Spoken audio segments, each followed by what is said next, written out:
Rapunzel. Once upon a time, there lived a man and his wife.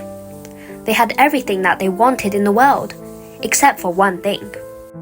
For many years, they had longed to have a child whom they could love, yet no baby was born to them. At the back of their house was a beautiful window, which looked out over a beautiful garden, full of lovely flowers and fine vegetables. The garden was surrounded by a high wall.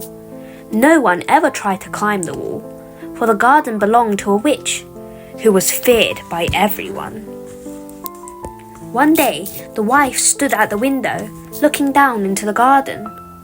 In one of the vegetable beds, she saw some fresh green salad. It looked so tempting that she longed to eat some. Every day that followed, she looked out of the window at the fresh green salad. The more she looked at it, the more she longed to eat it. Soon she did not want anything else to eat. She grew pale and thin because she knew she could not have the salad. Her husband grew worried when he saw how thin she had become. "What is the matter with you, dear wife?" he asked. His wife pointed to the fresh green salad in the witch's garden. "Ah," she sighed, "if I cannot eat some of that salad, I shall surely die." "Rather than let you die," replied the man, "I shall climb into the witch's garden and bring you some salad." The man waited until twilight, then climbed over the high wall into the witch's garden. There he quickly gathered a handful of salad and scrambled back over the wall. His wife sat down at once and ate the salad. It tasted even better than she had imagined. It tasted so good that, by the next day, she was longing for more salad. So once more, her husband felt that he must climb over the wall to fetch it for her. Waiting until twilight again, the man clambered up the wall and lowered himself into the garden. As his feet touched the ground, he nearly fell down with fright, for there stood the witch in front of him. "How dare you come into my garden?" she shouted angrily. "And how dare you steal my salad?" "It was for my wife," replied the poor man. "She longed so much for the salad that, if she could not have had it, she would have pined away and died." When the witch heard the man's tale, she lost her anger and took pity on him. "If what you say is true," she said, "I will let you take as much salad as you wish, if you promise me one thing. When your wife has a child, you must give it to me. I shall treat it well and look after it like a mother." The poor man was so frightened that he agreed. Then he quickly gathered an armful of salad and ran back to his wife. Some time later, a beautiful baby girl was born to the man and his wife. That very same day, the witch appeared. She reminded the man of his promise and took the child away with her. The witch named the baby Rapunzel. As the child grew, she became the most beautiful girl in the world. When Rapunzel was 12 years old, the witch shut her up in a tower in the forest. This tower had neither a door nor a staircase, but right at the top, there was one small window. When the witch came to visit Rapunzel, she stood at the foot of the tower and cried, "Rapunzel, Rapunzel, let down your hair." Rapunzel had wonderful, long, fine hair, the color of gold. Whenever she heard the voice of the witch, she threw her long plait of hair out of the window. It was so long that it fell right to the ground. The witch would catch hold of the hair as if it were a rope. Then she would climb up the wall of the tower and in at the window. When Rapunzel had been in the tower a few years, it happened that the prince rode through the forest. As he passed by the tower, he heard the sound of someone singing. The singing was so lovely that the prince stopped to listen. The song came from the top of the tower. It was Rapunzel singing to herself. The prince wanted to go into the tower to find the singer. He looked for a door but could not find one, so he rode sadly home. Yet the prince could not forget the sweet song, and he longed to see the singer. Every day he returned to the forest and stood by the tower, listening to Rapunzel singing. One day, when the prince was standing behind a tree, the witch came to the tower. He heard her say, "Rapunzel, Rapunzel, let down your hair." Immediately, a thick, long plait of golden hair fell down to the ground.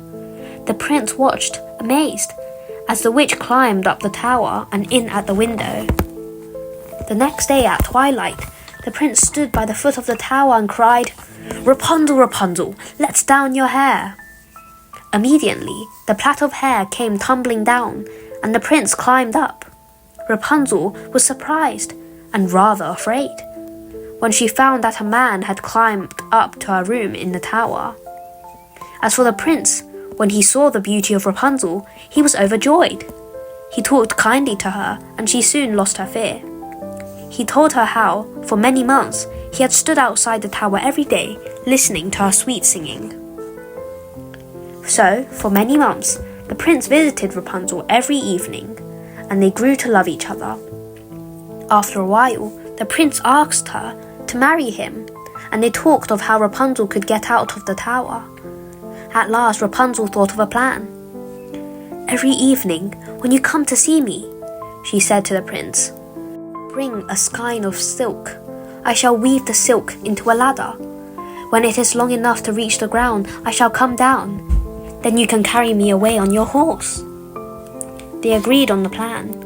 Every night, the prince brought a fresh skein of silk, and every day Rapunzel wove a little more of the ladder. During all this time, the witch knew nothing of the prince's visits to Rapunzel.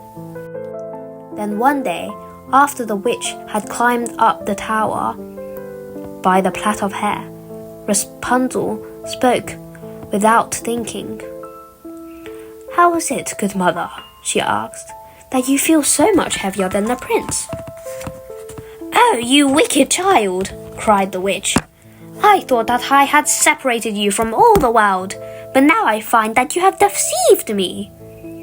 In her anger, the witch seized a pair of scissors and cut off Rapunzel's beautiful hair. She then took the poor girl away to a desert and left her weeping. That same night, the witch returned to the tower. The prince arrived and cried, "Rapunzel, Rapunzel, let down your hair." The witch fastened Rapunzel's plait to a hook and threw it out of the window. The prince climbed up and found himself face to face, not with his beautiful Rapunzel, but with the angry witch. "Ah!" cried the witch, mocking him. "You have come to find your lady love, but she is gone, and you will never see her again." The prince thought that Rapunzel was dead. In his sorrow, he jumped from the high window of the tower and fell to the ground. He was not killed, but his eyes were scratched by the thorns among which he fell. For some years, the poor blind prince wandered sadly through the forest. His only food was the roots and berries he found there. He did not care about anything. His only thought was that he lost his dear Rapunzel. At last, he came to the desert where Rapunzel lived in sorrow. In the distance, he heard her singing, and he knew her voice at once. The blind prince stumbled towards the voice he loved. As soon as she saw him, Rapunzel knew that this poor man in rags was her prince. She ran into his arms. She was so glad to see him and so sad to find him blind that her tears fell quickly. 2 large teardrops fell upon his eyes. Immediately he could see as well as ever he had done. How happy Rapunzel and the prince were to be together again. It did not matter to them that they were in rags. They forgot the sad years behind them. Hand in hand, they made their way happily through the forest to the prince's kingdom. There they were married and lived happily ever after.